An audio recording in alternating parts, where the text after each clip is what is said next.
tinuturo sa atin na nag-break tayo kaya ang PNOC hindi makagamit ng kanyang pera. That's unfair.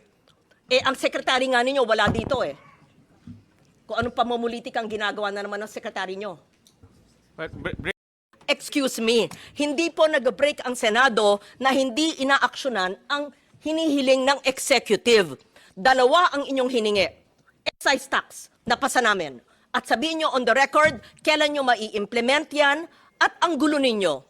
Sinabi nyo, excise tax, kailangan urgent. Nung napasa namin, sinabi, we will see. Yan, galing sa inyo yan ha, kung gagamitin.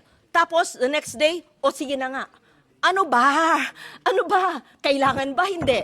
It was deemed urgent, napasa, tapos pagkapasa namin, we will see. I'm quoting the executive, nanggaling sa inyo yan. Tapos ngayon, gagawin na. And cite the impact, mararamdaman pa. Yun ang sabi ng chair no, ni Senator Pia, ano ang ramdam sa pagbaba o pagkaltas ng excise tax? Yung biofuel, maraming concerns sa mga coconut and sugar farmers. Pero itong sinabi niyong low-hanging fruit, congressional approval. Tapos nagsabi po kayo, sir, with all due respect kasi po nag-break. Hindi po magandang pakinggan yan.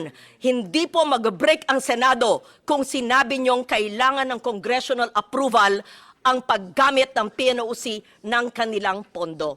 Pakilagay po sa record after your presentation and we give a chance to the others, Mr. Chair. Because it's important na hindi tinuturo sa atin na nag-break tayo kaya ang PNOC hindi makagamit ng kanyang pera. That's unfair. Eh, ang sekretary nga ninyo wala dito eh. Kung anong pamumulitik ang ginagawa na naman ng sekretary nyo.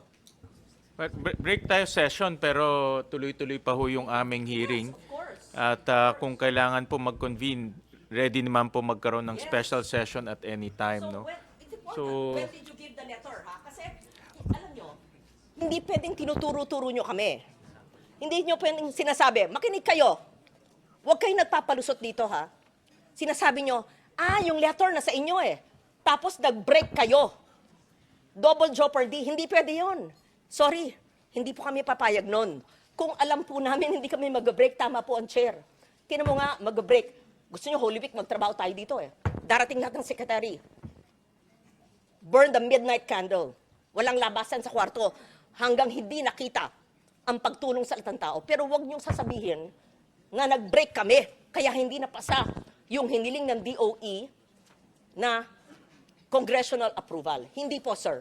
Hindi inyo kasalanan yon kasi wala ang inyong sekretarya. I can't think of anything more important than this hearing convened by the chair.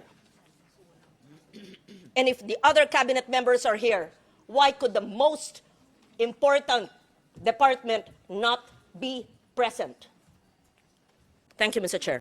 Thank you. And may I reiterate, Secretary Yusek Fentabella, na kung pwede namang ipagpaliban muna ni Secretary Garin yung kanyang mga meetings, tingin ko hanggang mamaya pa tayo dito. After her Malacanang meeting, mas magandang pumunta ho siya dito. No? Pakisabi na lang ho sa kanya. Pinadala niya sa akin yung mga schedule niya.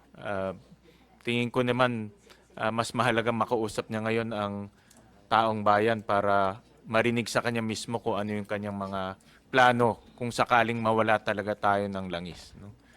So, okay.